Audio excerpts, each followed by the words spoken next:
High court ने हिजाब के सिलसिले में जो फ़ैसला सादिर किया है उससे एक किस्म की मायूसी और बेइत्मीनानी पूरे समाज में पाई जाती है। इस फ़ैसले को हम रेस्पेक्ट करते हैं, मगर उससे शदीद इख्तलाफ भी हमारा है।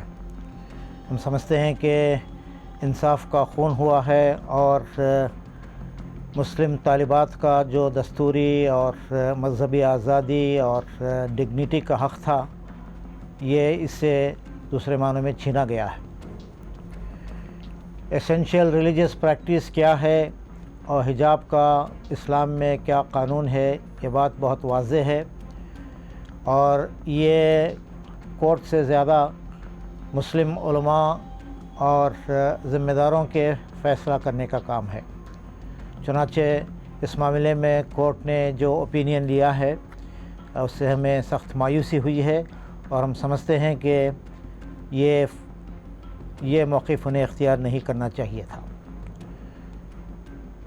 इस फ़ैसले के ख़िलाफ़ हमारी इंसाफ की लड़ाई जारी रहेगी। सुप्रीम कोर्ट में इसके ख़िलाफ़ अपील दायर की जाएगी और हमें उम्मीद है और एतमाद है कि मुल्क की ऊंची अदालत से इंशाअल्लाह इस मामले में हमें इंसाफ मिलेगा। दूसरी बात, इस मौके पर हम ये कहना चाहते हैं कि ये कोई हिंदू मुस्लिम इश्यू नहीं है और इसको बुनियाद बनाकर समाज में नफ़रतों को और दूरियों को बढ़ावा देना किसी तरह मुनासिब नहीं है।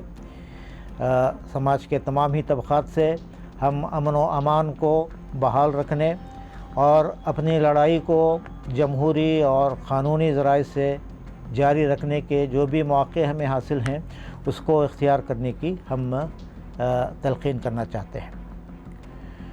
तीसरी बात इस मौके पर यह भी कहनी है कि उम्मत को इस सिलसिले में एक मौक़िफ़ इख्तियार करना चाहिए। उलमा और दानिशवरान और उम्मत के ज़िम्मेदारान क़ाज़ी हज़रात इस सिलसिले में मिल बैठें और हमारा इज्तिमाई मौक़िफ़ क्या होना चाहिए ये बात तय होनी चाहिए। दूसरी तरफ हिजाब की पाबंदी सिर्फ़ तालिबात के लिए नहीं बल्कि हर ख़ातून इस्लाम के लिए ज़रूरी है। हिजाब को ज़्यादा से ज़्यादा इख्तियार करने की मुस्लिम ख़वातीन को एहतमाम करना चाहिए और इस वक्त जो तालिबात हिजाब की पाबंदी करना चाहती हैं और उनकी तालीम मुतासिर हो रही है, तो इस सिलसिले में हम मुस्लिम ज़िम्मेदारान से, उलमा से, शरिया बोर्ड से ये अपील करते हैं कि वो इस सिलसिले में गौर व फ़िक्र करके कोई इज्तिमाई मौक़िफ़ इख्तियार करें जो एक तरफ इस्लाम की तालीमात पर सख्ती से पाबंदी का भी और इन तालिबात के लिए रहनुमाई और राहत का भी इंतज़ाम करें।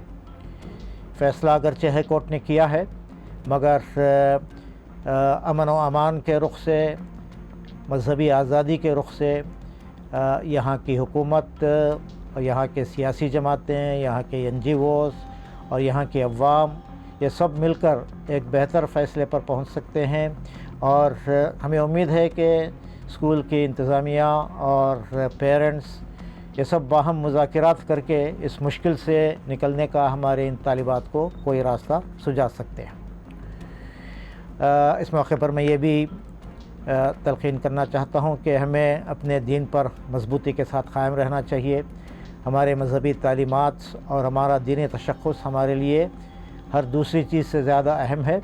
इस पर हमें मजबूती के साथ क़ायम होना चाहिए, अल्लाह ताला पर भरोसा रखना चाहिए। इन आज़माइशों की घड़ियों में दीन पर मजबूती के साथ जमना और अल्लाह से अपने ताल्लुक़ को मजबूत करना ये बहुत ज़रूरी है। हालात इस मुल्क के जैसे कुछ बनते जा रहे हैं, इसमें हमें अपने दीन और ईमान और अपने हुकूक़ के हुसूल के लिए और उन पर जमने के लिए एक लंबी जद्दोजहद के लिए तैयार होना चाहिए। वाखिरु दावाना अनिल हम्दुलिल्लाहि रब्बिल आलमीन। ಇಂತಹ ಹಲವು ಸುದ್ದಿ ಮಾಹಿತಿ ವಿಶ್ಲೇಷಣೆಗಾಗಿ ಸನ್ಮಾರ್ಗ ನ್ಯೂಸ್ ಸಬ್ಸ್ಕ್ರೈಬ್ ಮಾಡಿ. ನಿರಂತರ ನೋಟಿಫಿಕೇಶನ್ ಪಡೆಯಲು ಬೆಲ್ ಐಕಾನ್ ಒತ್ತಲು ಮರೆಯದಿರಿ.